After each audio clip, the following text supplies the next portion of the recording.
We're ready, Jim.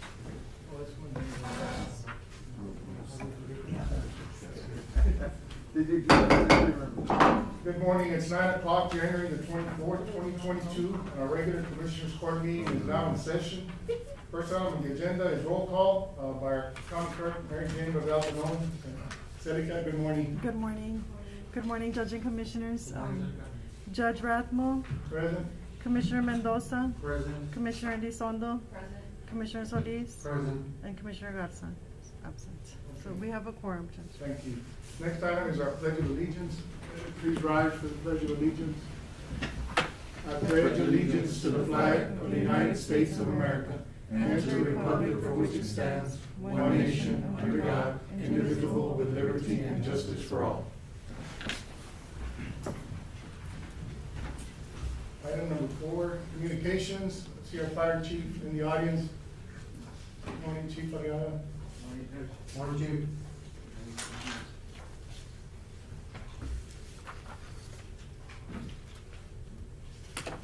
Well, first of all,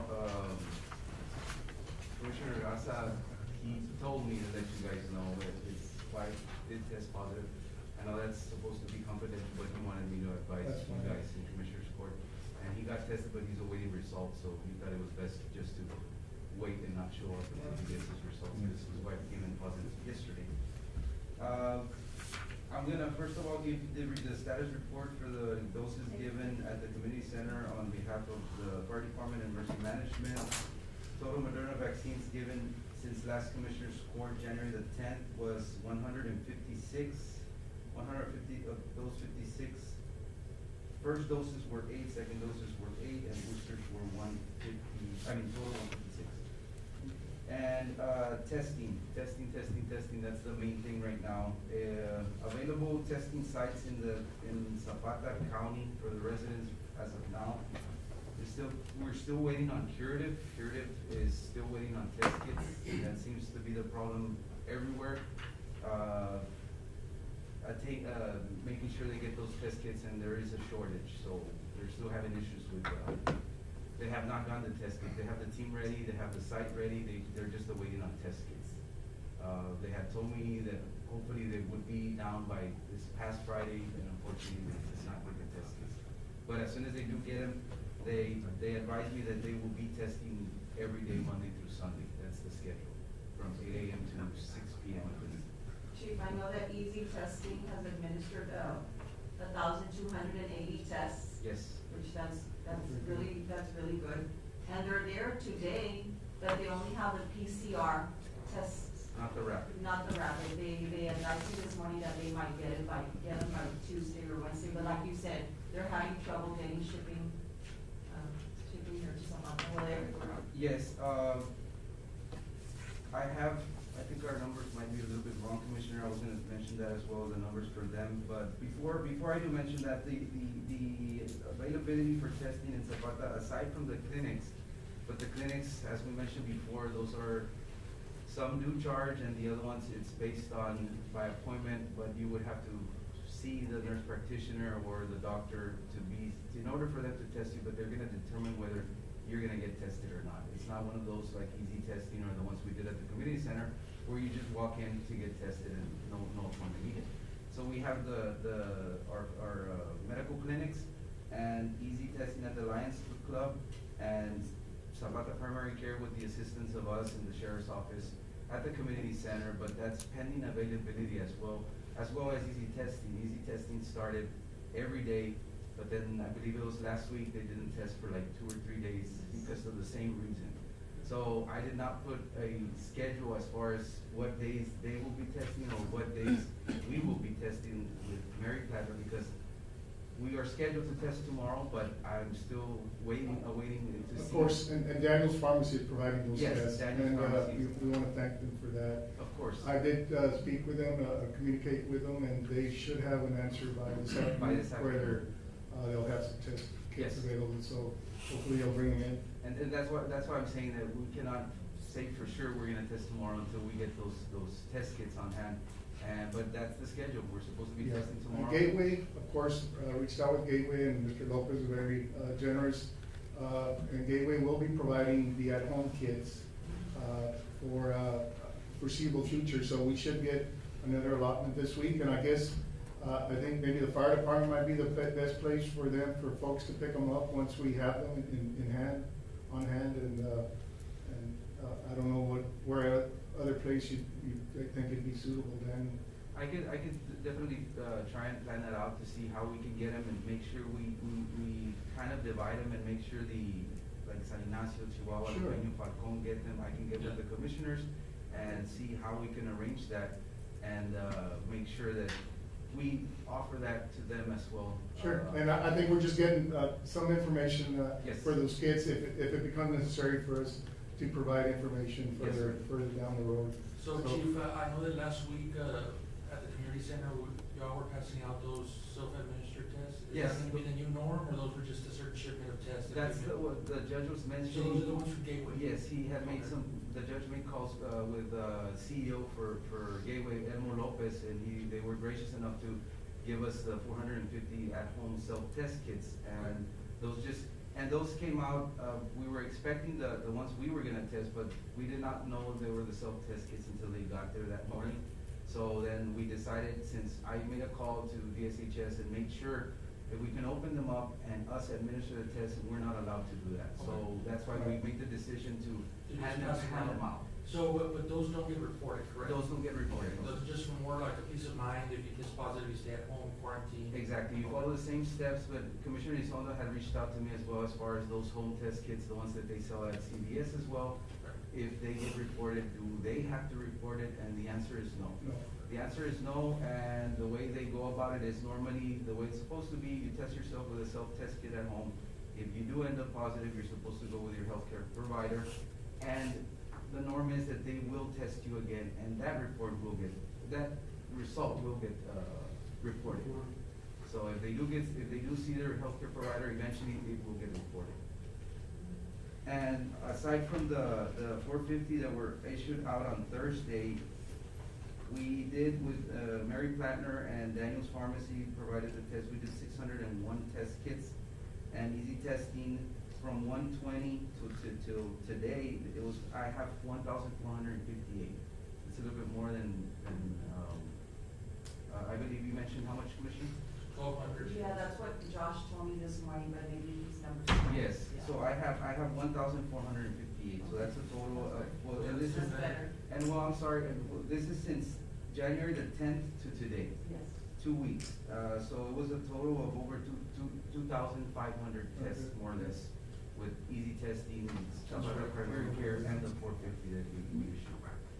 So as of tomorrow, Judge and Commissioners, we're just awaiting on Daniel's Pharmacy and see if they're gonna arrive today, and if they are, we'll shoot it out to you guys, and then you guys to your constituents, and we'll put it on our page so that people are aware that we will be doing the rapid testing tomorrow. We're just awaiting. Well, we're waiting Yes. confirmation of those tests. Hopefully we do get them. Chief, if we could just kind of touch base on what are the CDC guidelines now, if you're fully vaccinated and you test positive, but you have no symptoms, you don't have to self-isolate, you don't have to quarantine, No, correct? that is what CDC guidelines throws out to everybody, but now it's different on the private sector. They can choose to do whatever they want. Like Even employers and- even if CDC guidelines says one thing, they can ask for a negative for you to come back, whatnot, right? But as far as county-wise, if you are fully vaccinated and you are even in the same household as somebody that is positive, of course, they have to isolate themselves in a room. Correct. But you are allowed to come back to work unless, and it is recommended that you wear a mask at least for the first 5 days, unless you are exhibiting symptoms, mainly fever, loss of taste or smell. Other than that, if you're not exhibiting any symptoms and you came into contact with a positive, but you are fully vaccinated, you're allowed to go about your daily business as normal. The only recommendation is that you wear a mask for at least the first 5 days. The first phase. Yes. And fully vaccinated is 3 shots or 2 shots? Fully, there's a difference. Fully vaccinated, CDC is considering first and second series, which is the Okay. full doses. The third dose, the booster, you're boosted. It's not fully vaccinated. That, we hear different, It's you're kind not- of confusing, Okay. yes. But fully vaccinated would be considered first and second First dose, and second full dose. series, unless something has changed, but this was since the last week, I believe. Yes, so.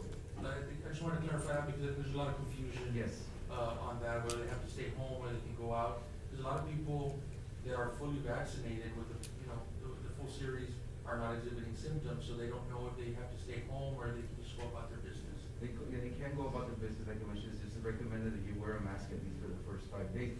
And since you came into contact with that positive, it's still recommended that you do test yourself at least 4 to 5 days after that Right. contact, just to make sure. And that's another thing that, I know Commissioner, you've been kind of stressing this out on social media, that people find out, I was exposed today to somebody who was positive and they want to test that day or the next day. No. You have to wait at least 5 days. You have to because wait. now you're gonna have a false negative. Yes, Yeah. even if you are positive, you will show a false negative. You have to wait at least 4 to 5 days before you do test, just to get it more accurate. Because you're gonna get a false negative and it's gonna give you a false sense of security that you are negative and you might be positive. Okay. Good, Chief. I do have some numbers from the state, DSHS on the official numbers. I know our numbers have, as far as the testing that's been going on here, I have some numbers on that, but officially we're at 2,005 confirmed positive. So that's up 14 from the last report on 1/19/22. Probable cases 810, which is up 27. And we've had one additional death in our county because of COVID, so we're up to 47. As far as the reporting of the tests that were done the last 2 weeks, we had 222 positives from easy testing, which is about a 17% positivity rate. And then at the community center, we had 161 positives out of the 606, which is approximately a 26% positivity rate. So there's a considerable amount of folks that are testing positive. So There is, Judge. yeah. Judge, do those numbers already reflect the school district numbers or? No, Not yet? no, I don't know if they're reporting or not to the state. They are. They are, they should, they are. I showed them how to do it, how to go about it when they started testing. The only thing is that they're backlogged at the state, so. Yes, so there'll be a significant lag time, but then we'll see our numbers really, We should I see guess, our numbers. balloon in the next few weeks. Because they do send them to us and they do post it at their website, but I don't think they post the positive. They only post the total number of tests that I think, I'm not sure. But they do report to the SHS Region 11. And these are the numbers since we started the pandemic, or, Yes, right, yes, Alright, that's all I got for you guys, unless you have any questions for me? of course, and special thanks to Ms. Plattner and her Oh, yes, staff. of course. And the sheriff Sorry. department, y'all did a The wonderful sheriff's job. office, we collaborated with the sheriff's office, Mary Planner, of course, Daniel's Pharmacy, and The fire department. Gateway, and the fire department as Yes, well. of course. and Lions Club, The Lions Club as well, Yeah. that's true. And of course, you, your department, Danny, I know you came in at the worst time as chief. Right, And all of us, because we're always there. Yeah, no, definitely. But y'all are doing a phenomenal job, and Thank you. thank you guys as well. I think you appreciate it, and I think we all are, we're all learning as we go, and I couldn't come in at the best time, because I came in learning since day one. It's been hard, but we're doing everything we can. That's the We're best doing way to our learn, best, is hands-on. Yeah. And thank you guys for everything as well, for supporting the fire department and all the departments in mind, because we are going through tough times, but it's getting better. We'll get there. Thank you. Sounds good, Chief. Thank you, appreciate it. Any other communications? We'll move on to public comment. This section provides the public the opportunity to address the Commissioners Court on any items on the agenda. All members of the public want to address the court at this time. If not, we'll move on to item number 6, approval of invoices. In the package, we have invoices from January the 7th, 2021 through January the 20th, 2022. Well, it should be 2022 and 2022. Yeah. So it's just this year. January 7th, 2022 through January the 20th, 2022, for a total of $728,891.44. Motion to approve, Representative. Motion by Commissioner Mendoza, seconded by Commissioner Solis. Any discussion? All those in favor say aye. Motion carries. Number 7 is approval of checks issued, and I think that we've got the checks here in front of us from 1/7/2022 through 1/20/2022, for a total of $728,891.44. Motion to approve, Representative. Motion by Commissioner Mendoza, second by Commissioner Solis. Any discussion? All those in favor say aye. Aye. Motion carries. Item number, we'll move on to reports and presentation. Number 8 is an update on report on the certificates of obligation series 2021. Morning, Mr. Gonzalez. Good morning, Judge, Commissioners.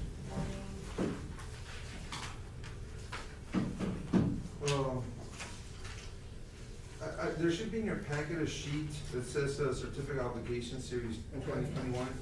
And this was prepared by Mr. Mrs. Trevino. And what she did was, on the first column is exactly what has been purchased or ordered. The second one is the amounts of each one, PO numbers, and then whether it was like the landfill and the golf course have already been closed. And then following that, it's either showing whether we've already received it or it's been ordered.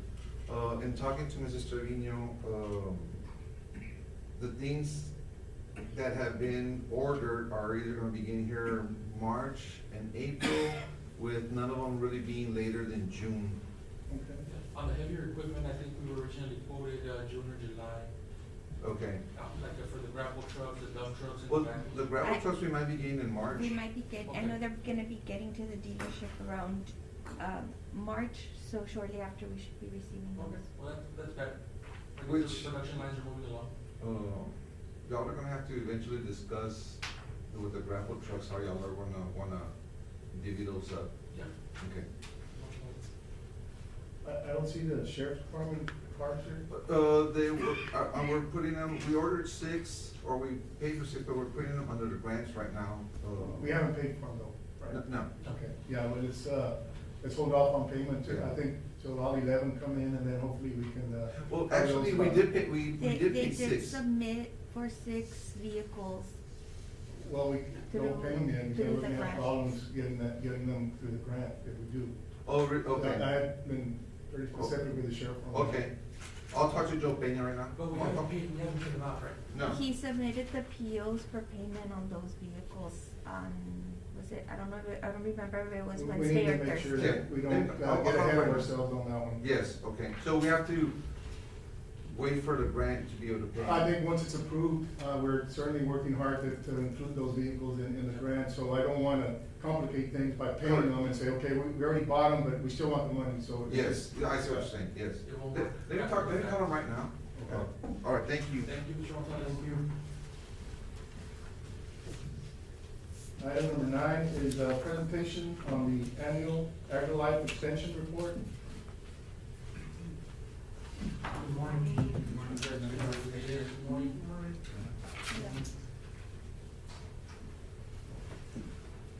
So, good morning. So right here what Jesse is passing out is our annual report. You're gonna see some of the events, some of the activities, some of the collaborations that we've been doing throughout the year with different programs that we offer.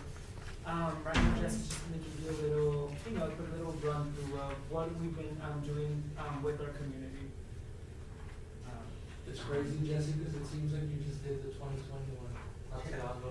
Yeah, well, we did the one for 2020, I think we did it in March or April, because that's when I got Okay, back. and okay, yeah, had I time to wondered, put because it it seems together. like we just did it not too long ago. Makes sense. So, the first couple of months were pretty light, but, I just, again, like I do every year, just wanna thank the commissioners and the judge for our support. We couldn't do it without, your help. We did some things, I think, we did some good things, given the circumstances. This year, we have big plans again, who knows how that's gonna turn out, just with the way everything's going, as you all know, Mr. Mendoza. The fair is gonna be pared down again like it was last year, so, the good thing is that we will be there for our kids, which is what's important, Yes, to absolutely. me and I think to the court and to the community. One thing I wanted to mention, and I'm sure some of you already know, but, Sammy Guerra is no longer with the Zapata office. He's taken another, role with the extension, so, hopefully we'll be Moving to working- greener pastures. I hope so. I don't know, he'll be working with the DSHS through extension, That's good. as far Yeah, as good the for him. contact tracing. He was certainly. So he'll still be in our district or region, so he'll come around. Will you all be hiring somebody in this place for Jesse, or? I hope so. Okay. I talked to Dr. Saldana the other day, and he said he was gonna call Mr. Rathmore to kind of, talk to him about, the process. That position is a state funded position, so, they do the hiring and they do the, I was just saying, we could hire another local, that'd be great, because a lot of people. I'm hoping that we have some local interest. I don't have any say in the hiring, but I will have my recommendations, and if we do have somebody from Zapata that I feel is qualified and will be beneficial, I'm definitely gonna push for that, because, that position, relies heavily on working with the school districts, and Samuel was a good fit since he'd already worked with the school and all that. Yeah. So hopefully we can, do I'm something. sure like there's that. some good young talent here. in our I hope so. Yeah. So, we're gonna keep moving forward, we'll try to fill in the gaps here and there until we can get somebody and get them trained and ready to go. And, obviously, Javi's still here with us, he's doing some things here in the community, he'll be helping, I think, a little bit more now, that we're back in the full swing of things. Right, yes. No, thank you, Justin. I also want to thank you. In March, it's going to be my complete year of being here with Extension and being here with the Zapata community. I know sometimes I'm a little stretched thin. I'm in Laredo and in Zapata. I wish I could, dedicate more time to the community. But I'm hoping this year, once the pandemic kind of subsides, our cases, that could go back full swing. Right now, I am working with the community center in Villarreal Elementary. And I'm very grateful for, for those who have given me the support, even if it's, I know your shop, the county shop, staff helped me with building the garden beds, for the community center, Olga, with the little community garden that we had going on. Hopefully we could get together later on, sometime this month to kind of discuss, coalition that we might be able to start there, to kind of get things going again. And I hope to bring along more projects, as this year progresses. But I want to thank you guys for everything. Thank you, man. We appreciate your work and dedication here in our community. Thank you, appreciate it. Thank you. Thank you, all right. Thank you, Jesse. Moving on to item number 10 is a presentation from the Boys and Girls Club of Zapata with their budget and financials. Good morning, ladies. Morning. Good morning.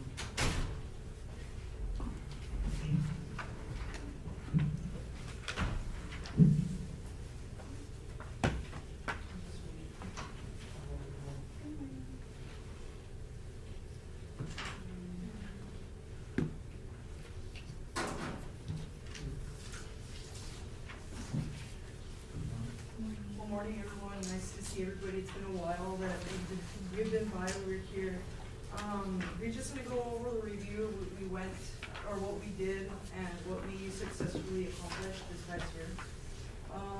We did go through rough times, of course, but we were very happy to see that in 2021 we actually moved up and got out of that dark time, or those hard times.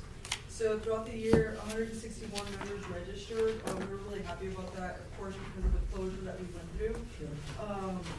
Our daily attendance in the summer was at 30, but of course, we were barely getting up there to try to accomplish our average daily attendance to the way we used to have it pre-COVID.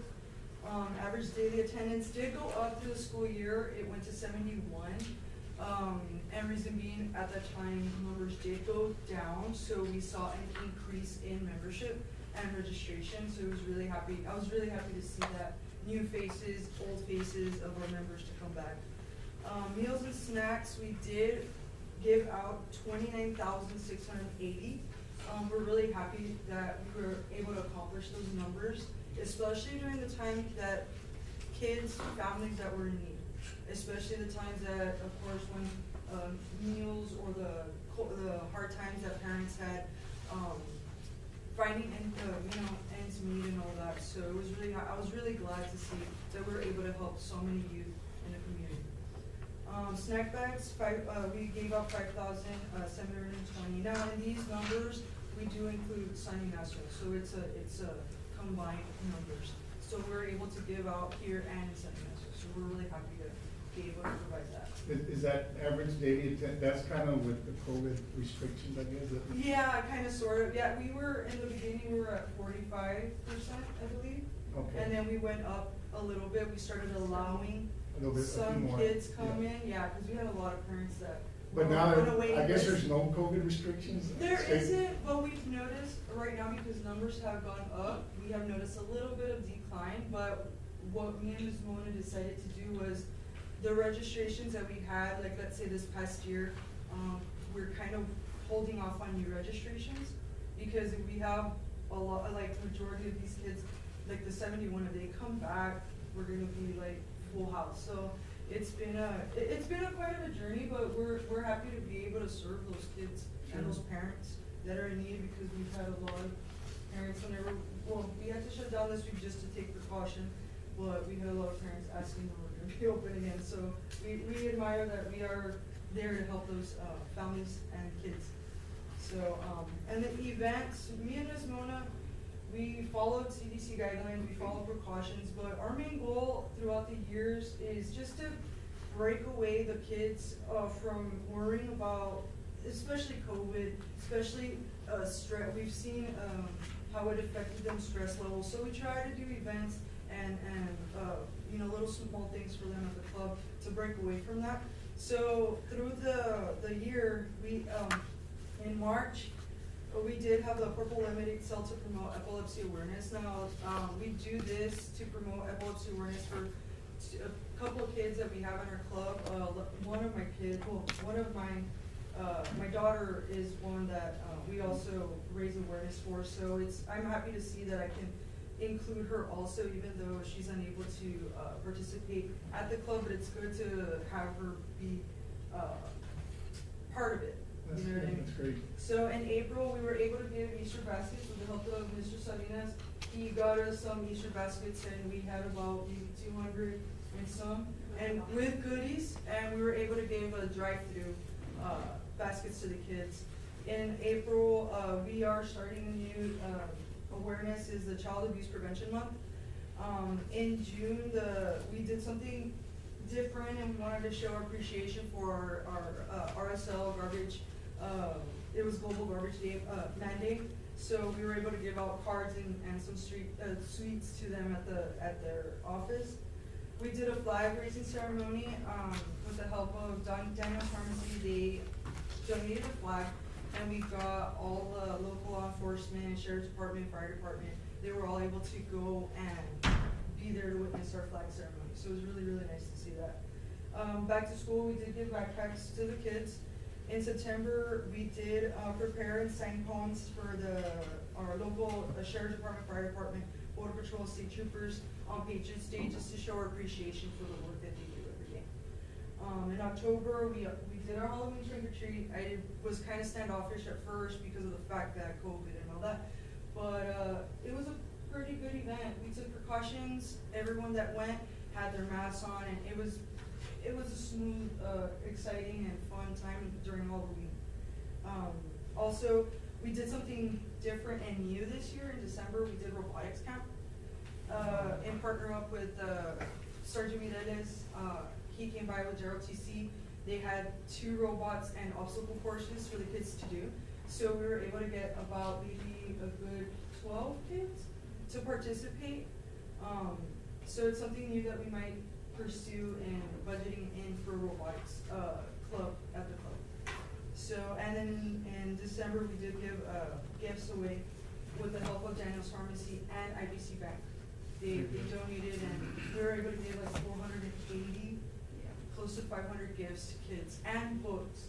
We got Disney books donation, part of their 1 million books to give away to all clubs, and we were able to get, I don't know how many books, but we got 800 pounds of books.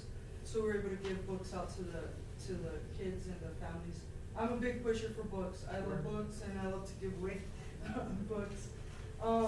Some of the highlights that we went through this past year.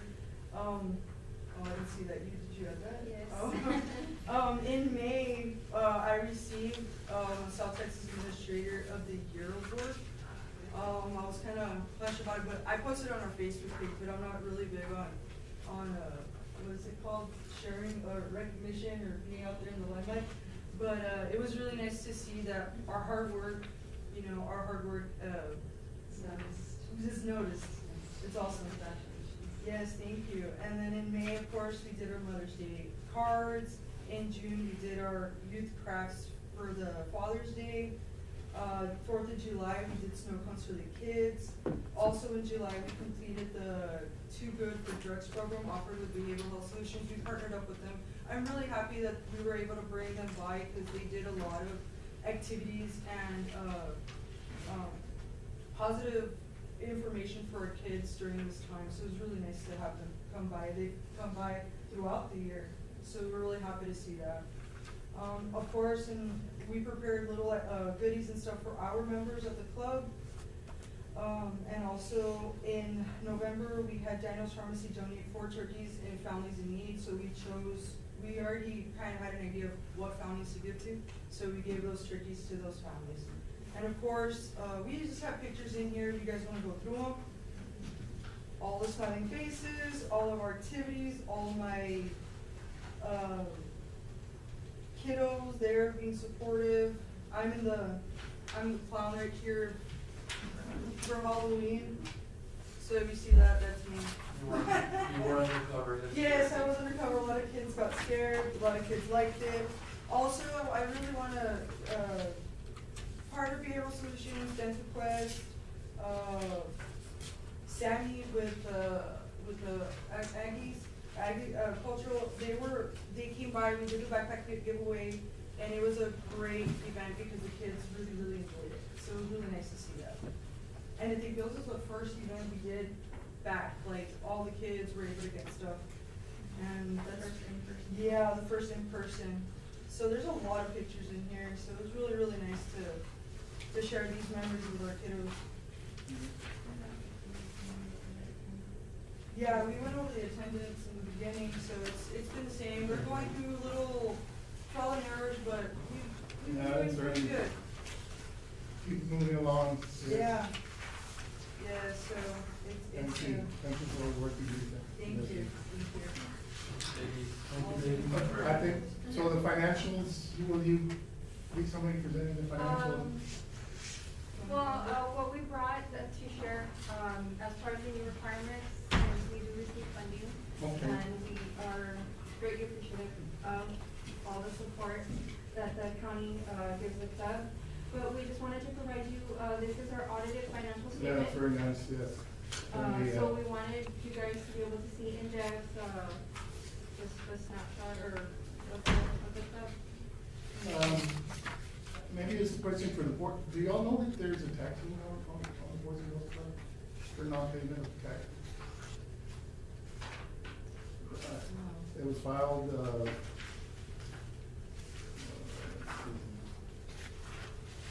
what is the federal tax lien, 17th of November 2021 for non-payment of payroll taxes? Who handles that? We're not aware of that. We're not aware of that. We've been taking care of the. I think.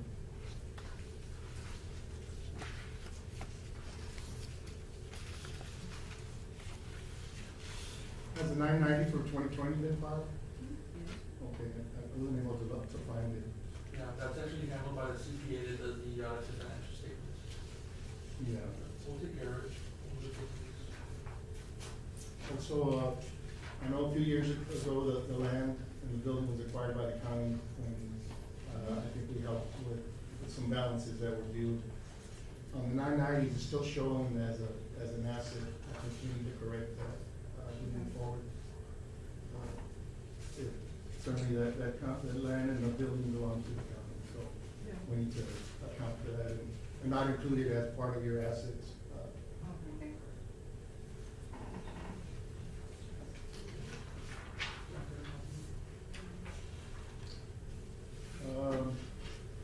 And one other questions I have here. Okay, so the 2020 has been filed, so the tax lien will be looked into.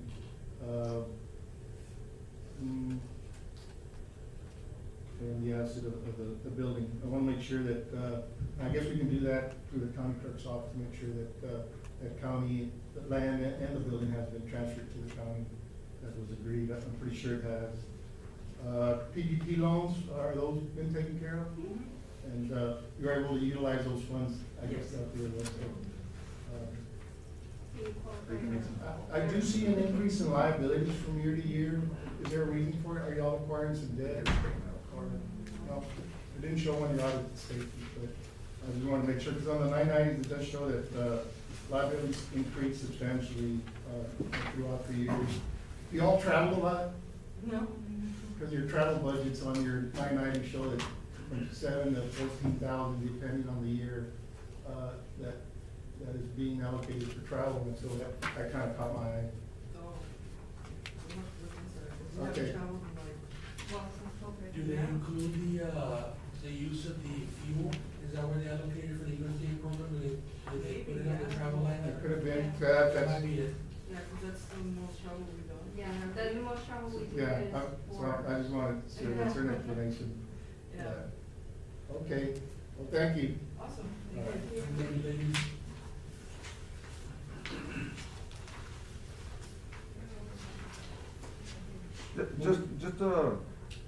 On page 5, Judge, there is a line item where it talks about travel and meetings, 2,200, and then a vehicle expense of 4,002, so that's about 6,400 right there, so I don't know if that's part of that travel on the. It could be, I Yeah. just, on the It just 990s, jumped out at it just says travel. Yeah. And some years it's up to $15,000, so.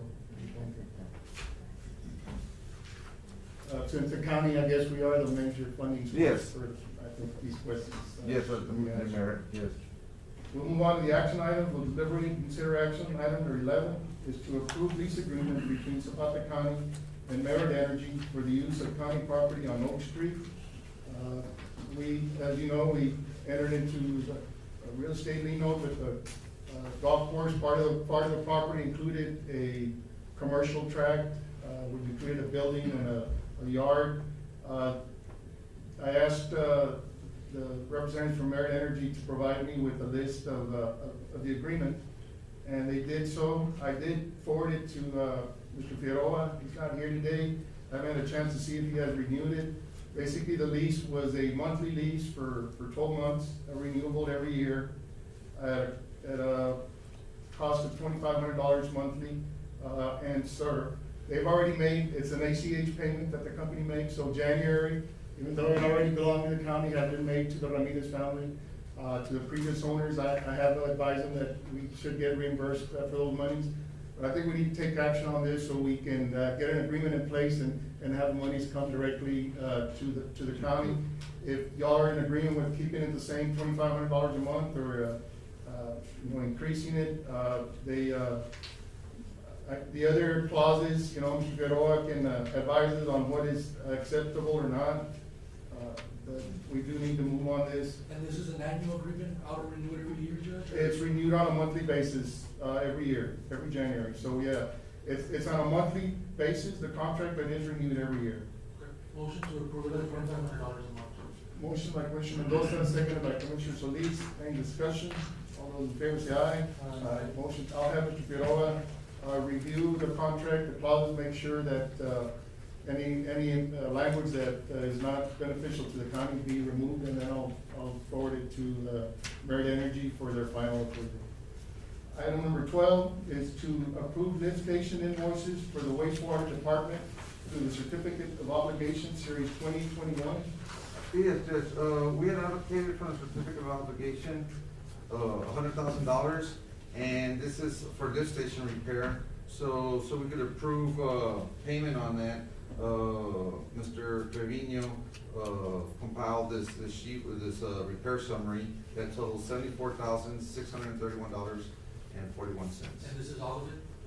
No, he's gonna have more, but this is, right now, this is what he It has. won't go over the 100,000. It won't go over the Motion to 100,000. approve the $74,631.41. Motion by Commissioner Mendoza, seconded by Commissioner Solis. Any discussion? All those in favor say aye.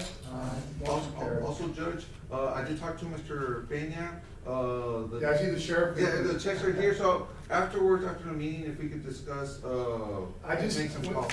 We haven't gotten final approval on the grant, is that correct, Sheriff? I know I've got a meeting today, but I don't think it's a final approval meeting. From the calls that I made, when I spoke to you last, Mr. Frederick, Right. Andrew, he said there was money already being allocated, so we could move forward on certain items, and those were some Okay, items good. that we So, checked on. Can we Because, get written confirmation on that, and so we can, I mean, because I haven't received any written confirmation what exactly has been approved. on no, the that grant. was from the first amount, Judge. You know how, you told me to work on it? Yes. From the first amount that they gave us, we were able to acquire those from the first amount. But have we formally accepted the grant? I don't believe we have. That one was the operations grant. Okay, the 500,000 Yeah. that you received last year. Yes, sir. Okay, so That- you'll be that- paying it from there. That, we'll get it from Okay. there, and, that's why he said. Okay, that is fine. Uh, I didn't want it to interfere with. No, that's why we haven't moved on the others, the Yeah. other six. Okay. Because we're waiting on those from the other. There you go, okay, so I understand exactly what you're saying now, so the state did forward us $500,000 Yes. to the sheriff department, so we can use those funds to purchase. To start the operation. Very well. And, the first six will be the first to purchase of that first. That's fine. And we still have the check. Okay, no, that's fine, no, I So just, that's 6 of the 11. There were 12. 12. We were able to Oh, acquire 12. 12 because Okay. Mr. Escamillo was able to. So with this first allocation, we're gonna pay for half? Yes, sir. Okay. yeah, Very good. and hopefully it'll all be grant funding. so- Yes, sir, it will. That's what we're shooting for. Yes, So, okay, okay. all right. Thank you, Sheriff. Thank you. Item number 13 is to approve the hire of golf course personnel effective 12/17/2021 at $10 an hour. And 12/17 was the day we acquired the golf course, and I guess that's the day that the gentleman that was working there. He's been working there, and this was one of those positions where, you know, we had discussions on part-time and how we're gonna contract, and talking with Mrs. Trevino, she said that, Mr. Trevino might have a spot, so I talked to him, and I think he eventually talked to Chief, and, he had a spot, and he was gracious enough to let us have the Transfer that spot spot. until the new budget. We're not transferring it, we're just. Yes, because it's a different, it's an enterprise fund, so it's different, so, it's a position he'll end up getting back. So for the new budget, We're gonna have to have a new position. for Motion that. to approve, Motion by Commissioner Solis, second by Commissioner Mendoza.